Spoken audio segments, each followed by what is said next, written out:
Welcome into Weather Impact Live. I'm meteorologist Lee Southwick. I hope you are enjoying your Saturday, though conditions are quickly deteriorating across the first coast. So here's a look out across the first coast. A little bit of a mixed bag here. Waycross, downtown Jacksonville, Jax Beach. It's cloudy, it's gross, it's dreary. Still nice and blue in St. Augustine, and still see some blue in the sky in Baldwin and Lake City. So all morning I was watching our cameras, I was watching our the wind speeds and stuff saying, hey, during Good Morning Jacksonville, we're going to start to see it go downhill. It looks so beautiful out there, but things will collapse. So take a look at this time lapse from Jacksonville Beach. Starting off beautiful at 9 a.m. Lots of people got out to the beach in the 9 a.m. hour. And then by 10 a.m., things have gotten worse.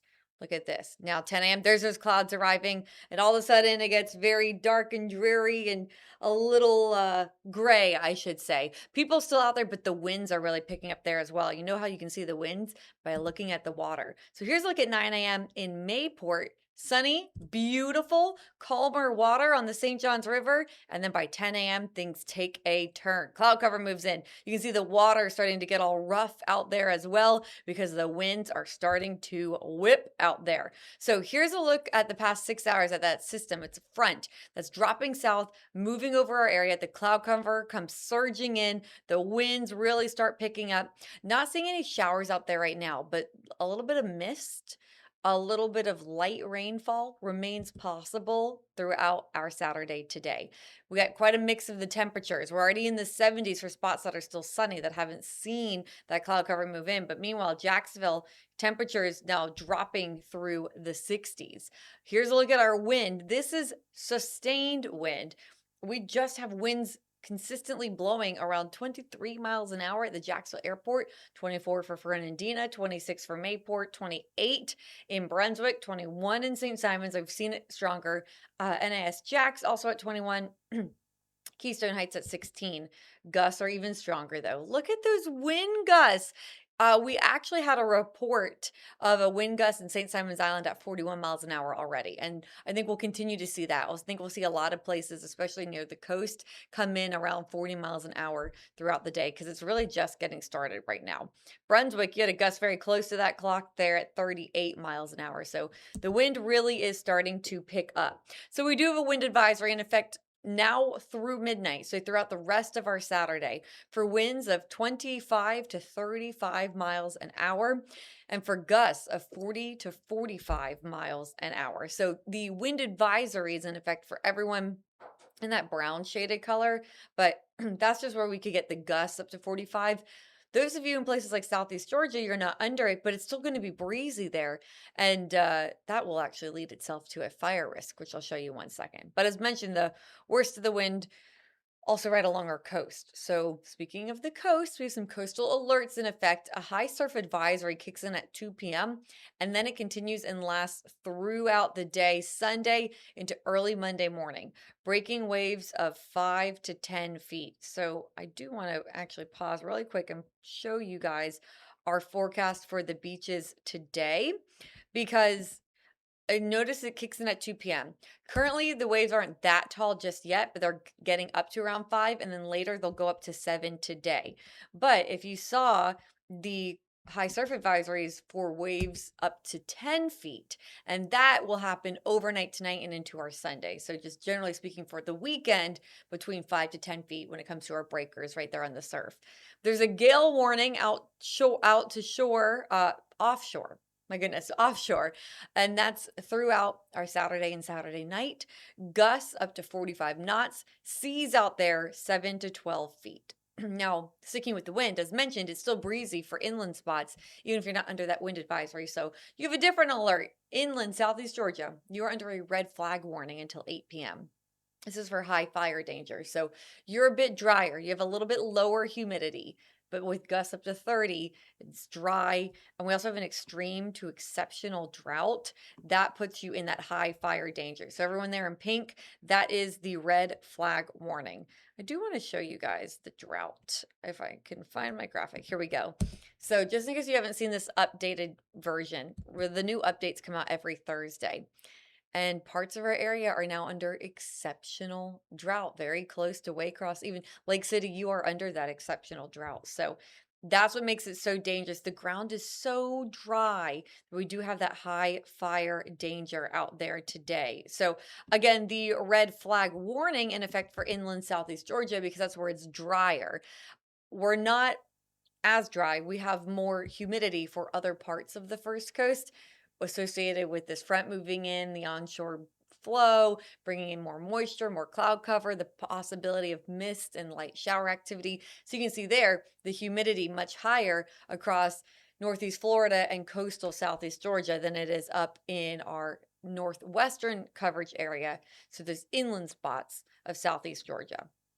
So, if you need to take the dog out for a walk, the earlier you get out there, the better, because again, conditions are going to continue to go down throughout the day. The wind continues to increase. The temperatures will likely drop throughout the day. So, maybe it's more of a cat nap type of day. You want to stay inside, you want to stay cozy, because, yep, sure enough, temperatures dropping into the 50s by late this afternoon. Lots of events going on around the first coast today. So, maybe if you're heading out to Sporting Jacks, pack the long sleeves. You are going to want to bundle up a bit because of those temperatures already in the 50s and the breeze. I think for Sporting Jacks at Hodges Stadium at UNF, you'll have a wind around 20 miles an hour. Now, if you're going to the Jumbo Shrimp game, I think gusts could be up to 30 miles an hour. So definitely need to bundle up. And also for both places, we do have that possibility of some mist or some light showers. And so not a bad idea to have a poncho nearby just in case. Jumbo Shrimp should be a lot of fun still, though. There are fireworks planned for after the game. So it's at 6:35 tonight, and then some fireworks after. Another thing that we're watching, the Bradford County Strawberry Festival. Temperatures in the 70s, but right around 70 out there right now, and the gusts really started to pick up. So if you're wearing your hat, you'll have to hold on to it. Ladies, no skirts, no dresses that are flowy, because it's a situation you don't want to deal with today. Same story even tomorrow. Sunday, I think it's a little bit better of a day. Truly, I do, with a little bit more sunshine, a little bit drier skies, a little bit warmer weather. The wind not as strong, but still it will be breezy on our Sunday. So here's a look at the next several hours. Temperatures dropping out of the 60s down to the 50s. The wind continues to blow out there. And as mentioned already, not a great beach day. So we got the strong winds, we got the cooler temperatures, we got the high seas, and the high surf. Now, also as mentioned, Sunday I think it's a little bit better, mostly dry skies. So I've kept a low chance of rain, mainly maybe an onshore shower moving onto our coast. But overall, most of us likely staying drier, likely not seeing as significant of cloud cover, maybe a few peaks of sunshine here and there. Under that sun, maybe getting a little bit warmer. So high temperatures for more of us get into the lower 70s, and along the beaches, it's going to be the upper 60s to right near 70 degrees. Let me pull up a map for you of our high temperatures tomorrow across the first coast. Give me 1 second, just gotta find it. There we go. So probably a little bit warmer tomorrow during the afternoon hours. Like right now, some of you are already in the 70s, still technically the morning in the 11 a.m. hour, and then the temperatures will be dropping. So tomorrow a little bit better. But the warm up is going to continue from here. So on Monday, temperatures rise into the middle and upper 70s. The warm up continues. We could have a few isolated showers. Rain chances overall not overwhelming. I think we're going to see a few pop-up showers here and there, a few maybe sea breeze showers. Let me see if I can pull up this rainfall totals for you here for the next couple of days. Not a whole lot, but it's just those sea breeze showers that we'll watch out for as we head into the work week, as our temperatures continue to increase as well. So here's a look at our 7-day forecast, and significantly different by the middle of the upcoming work week. Back in the 80s. So today is more of the late winter, early spring forecast with the temperatures a bit cooler. It's windy, it's gray, it's dreary, it's not a lovely day to be outside. But by the work week, it will be nice. Tomorrow, again, not too bad. And then we're going to get up into the 80s later on in the work week. 10 to 20% chance of rain through Thursday. So that's for those pop-up sea breeze showers that we could see. I do want to show you a future radar so you can see how the rain might play out.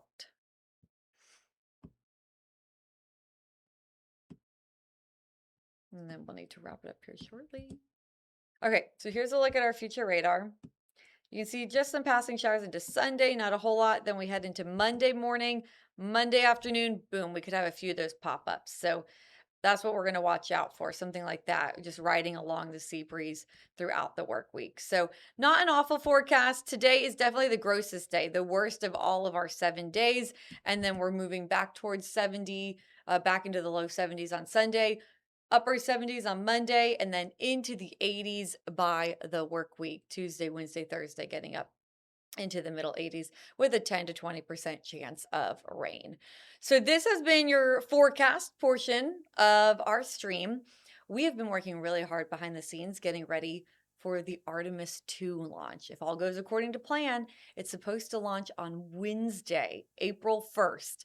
Less than a week away. And if all goes according to plan, meteorologist Robert Speta and I will be out there streaming all day leading up to Artemis 2. So I've been doing some homework. I've been studying up on Artemis 2, giving you guys some background. So we're going to take a quick break. And then when we come back, you will see a story I put together that's all about what makes up Artemis 2. And we'll do this as we prepare and look forward to the hopeful launch on April 1st. So thank you so much, everyone, for joining me. Again, we're going to take a quick break, and then when we come back, you'll get an inside look at Artemis 2. The First Coast News Plus TV app, streaming 24/7. Local news from the team you trust on your time. Track how the weather will impact your day. Had the umbrella in the back seat, the rain jacket ready to go. Extended, continuous coverage of breaking news, live from the scene. Let's get some breaking news we've been following overnight. Go deeper with in-depth interviews and exclusive reporting. All the local news you need, live or on demand. First Coast News Plus, complete coverage of your local news, weather, and more. We have new details about a heavy police presence in Jacksonville Beach. Driver fired gunshots along the interstate today, prompting a police chase. Breaking overnight, police are investigating an officer-involved shooting. Breaking news, a major crash on I-95. Routine controlled burn got out of control. First Coast News was the only station there. Stream extended coverage on First Coast News Plus. For 15 years, I've lived and breathed Jacksonville weather here at First Coast News. From stepping out in the midst of hurricanes to just delivering your daily forecast, I take it seriously because weather can impact your safety, but it also impacts your everyday life. So my job is to make it easy to understand so that you're prepared. I'm Lewis Turner, and as Chief Meteorologist here at First Coast News, it is my honor to be on your side. Get your latest forecast on First Coast News Plus. On Weather Impact Alert Days, stay informed, prepared, and connected with First Coast News and First Coast News Plus. Coverage that alerts you to what's coming and how it will impact you. Watch extended weather coverage with First Coast News and First Coast News Plus. The First Coast News weather team has your most accurate forecast with weather impact alerts to warn you about severe weather. Our team is here to help you prepare and keep you safe. The First Coast News weather team is always on your side. Stream extended coverage on First Coast News Plus. The Artemis program is a mission to get humans back to the moon and eventually send humans to Mars. Artemis 1 was a successful mission around the moon without humans aboard. Now, with Artemis 2, 4 astronauts will orbit around the moon. Reed Wiseman is the commander, Victor Glover is the pilot, and Christina Cook and Jeremy Hansen are mission specialists. What are the tools, technology, and teams that will get these brave astronauts around the moon and back? Let's start with the rocket, called the Space Launch System, or SLS. This rocket is classified as a super heavy lift vehicle designed with exceptional strength and performance. It surpasses all other rockets in terms of payload capacity and departure energy than any other single rocket. The SLS is the only rocket that can send Orion, astronauts, and cargo to the moon on a single mission. NASA's Marshall Space Flight Center in Huntsville, Alabama was responsible for the design, development, testing, and engineering of the SLS. Now onto the spacecraft. Orion is a spacecraft that will launch atop the SLS rocket. Orion is responsible for carrying astronauts into space and keeping them safe throughout the mission. It is built to support the crew during travel, provide emergency abort capabilities if needed, and ensure a safe return to Earth despite the extreme speeds experienced during re-entry. With the launch abort system, the crew would be carried to safety if there happened to be an emergency during launch atop the SLS rocket. It can activate within milliseconds to pull the spacecraft to safety and position the crew module for a safe landing. Artemis 2 will mark the first crewed mission of this program. During the flight, astronauts will take turns manually controlling Orion as it travels around the moon and back to Earth. This mission is an important step in confirming that the spacecraft performs correctly with humans on board before future missions aim to land on the lunar surface. About 3 hours after launch, the crew will conduct a key test known as the Proximity Operations Demonstration. During this test, astronauts will guide Orion toward and away from the detached upper stage of the SLS. To steer the spacecraft, they will use two types of hand controllers, one for rotation and another for translation. The spacecraft is equipped with 3 display screens that provide flight data along with cursor control devices that allows the crew to interact with those displays. I'm Reed Wiseman. And I'm Victor Glover. And this is how we pilot the Orion spacecraft. What are the differences between piloting an airplane and a spacecraft? I think the thing that I first think about is on a spacecraft, it's really all about attitude. It's really not about thrust and getting the airplane flying faster. The spacecraft is already going almost 38, 39 times the speed of sound. So we're really controlling the attitude. Where are we pointing? Where are we looking at out the windows? Where are our antenna and arrays pointing? The software is the primary flyer of the spacecraft. I think that's the biggest difference, especially for a pilot coming into this who wants to get on the hand controllers and put the aircraft or the spacecraft in its proper attitude. In aircraft, the software is really helping the pilot, and I think now it's almost like we are helping the software. So a couple of things we're going to do on Artemis 2, right after liftoff, we are going to detach the Orion spacecraft and service module from the interim cryogenic propulsion stage, which is just a lot of words for our upper stage. During that, Victor will be physically flying with the rotational hand controller, the translational hand controller, and doing station keeping on this upper stage. This phase of the testing will be to simulate the flying that we would do if we were docking to another spacecraft like our lander or to our gateway. I think we should show you how we actually control the vehicle. So we've been using terms like rotational hand controller. Rotational hand controller, we say RHC for short, and translational hand controller, THC for short. In an aircraft, you would have a stick and a throttle, but it's the things that you put your hands on to control the spacecraft. We will pitch, roll, and yaw. Those are the 3 axes in each direction. And then we will also go up, down, left, right, in, and out, and we will assess how precisely that we can control the spacecraft. But we mentioned earlier that the main controller of the spacecraft is software. And so the main way that we interact with the spacecraft is our cursor control device, your absolute favorite. I know you love this CCD. thing. This thing, it looks awkward, it looks weird, but when you get to use it, it's actually a genius piece of gear, and I know it is your favorite. Oh, it is. This is our primary way to interact with the spacecraft. And so what it does is it allows us to determine where we put our focus on the display. So I can move the cursor to a certain display, and then I can move the cursor around to interact with certain fields of data. And it's one of the primary controllers because there are going to be times when we're under 4G, 8G maybe even, and we won't be able to lift up our hands and push the buttons on the display. So this is exactly how we will do it. There is far more information on these displays than we will need to fly this spacecraft normally. But if a system goes off, if something goes wrong, we can dig down into the lowest levels of the computer of all the systems here, and we can take a look, see what's failed, talk to Mission Control in Houston. And then right next to the displays, you see switches and toggles and dials. And so we call those switch interface panels or SIP panels. If the rotational and translational hand controllers didn't work, we also have a backup to a set of switches.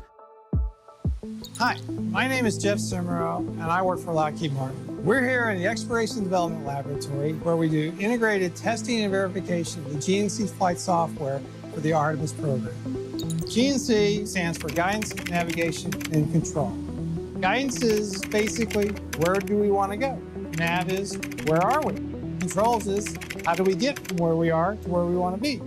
This is the software that interfaces with both the translational and rotational hand controllers. We call this whole stack up the Crew and Service Module, or the CSM. That is the crew module, the capsule, the spacecraft Orion, and then the service module made by our partners ESA and Airbus in Europe. And so this is where the thrusters that will maneuver us on the service module. My name is Rashid Amikhan. I'm the lead of Assembly, Integration and Test team of Airbus, and we built the European service module in Germany. When the astronaut gives a command to go in any direction, the software is steering every thruster as needed. So it's a balance or a dance between the different engines. So if you provide thrust on one side, you have to counteract it on the other side. And every time you touch the translational hand controller or the rotational hand controller, those thrusters fire. And those thrusters are right near us, and you can hear them banging. It's like bang, bang, bang, bang as you're flying this thing around. I hear it and feel it, and even though it's quite well shielded and that we're in suits and other things, you're still going to hear and feel those thrusters when they fire. It's pretty neat. Yeah. I cannot wait until one of us takes controls and just steers this thing around and looks out of the Earth. We'll be farther from the Earth than a human being has been in a very long time. Let's go. Let's go.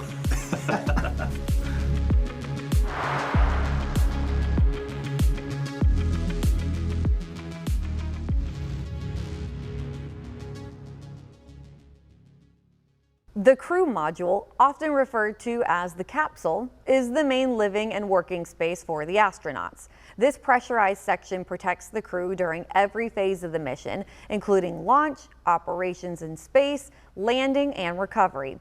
It is designed to support up to 4 astronauts for missions lasting as long as 21 days. The service module is also very important as it fuels and propels the Orion spacecraft in space. It is positioned below the crew module and provides propulsion, thermal control, and electrical power generated by solar arrays. It propels, maneuvers, and positions the spacecraft. Importantly, it also provides life support systems, including water, oxygen, and nitrogen. Now to the ground systems. Exploration Ground Systems develops and operates the systems and facilities needed to the mission. This includes assembling, launching, and recovering rockets and spacecraft. It is based at NASA's Kennedy Space Center in Florida. It has helped transform the Kennedy Space Center from a government-only launch site into a modern spaceport capable of supporting both government and commercial operations. It prepares the infrastructure to support several different kinds of spacecraft, such as the Space Launch System rocket, SLS, and Orion spacecraft. In terms of sustainability and affordability, it makes processing the launch infrastructure available to commercial and other government customers, which divides the cost between multiple users and therefore reduces the cost. Several major facilities have been upgraded as part of the effort, including Launchpad 39B, the crawler transporters, the vehicle assembly building, the Young Crippen Firing Room 1 in the Launch Control Center, and the mobile launcher. Let's talk about Launchpad 39B. Apollo 10 was the first mission to start at Launchpad 39B back on May 18, 1969, to rehearse the first moon landing.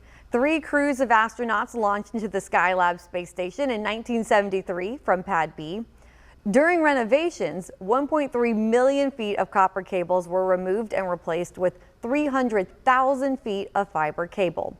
The water tower for the ignition overpressure and sound suppression system holds around 400,000 gallons of water, which is enough to fill 27 average pools. This water is used in less than 30 seconds. The peak flow rate is 1.1 million gallons per minute, which is high enough to empty around 2 Olympic-sized swimming pools in 1 minute. There are 3 lightning towers, 1, 2, 3. They are 600 feet tall. When refurbishing the flame trench, more than 96,000 bricks were installed on the walls. The flame trench is 450 feet long, which is about the length of 1.5 football fields. The new flame detector, along with the flame trench, will be exposed to a peak temperature of 2,200 degrees Fahrenheit during launch. This is where the water from the water tower is dumped in about 30 seconds, as mentioned a minute ago. The landing and recovery team is also part of the Exploration Ground Systems program. The team based out of the Kennedy Space Center is in charge of retrieving the capsule and astronauts after splashdown and returning both to the safety of land. The team will recover the capsule but also discarded hardware. For example, during Artemis 1, they retrieved the forward bay cover and the 3 main parachutes in addition to Orion. This team includes personnel from multiple organizations. The U.S. Department of Defense contributes Navy, amphibious specialists, and Air Force weather experts, while engineers and technicians from the Kennedy Space Center, Johnson Space Center in Houston, and Lockheed Martin Space Operations are also part of the team. Artemis 2 mission is set to last 10 days and hopes to validate all of these systems for a future lunar landing. I'm meteorologist Lee Southwick.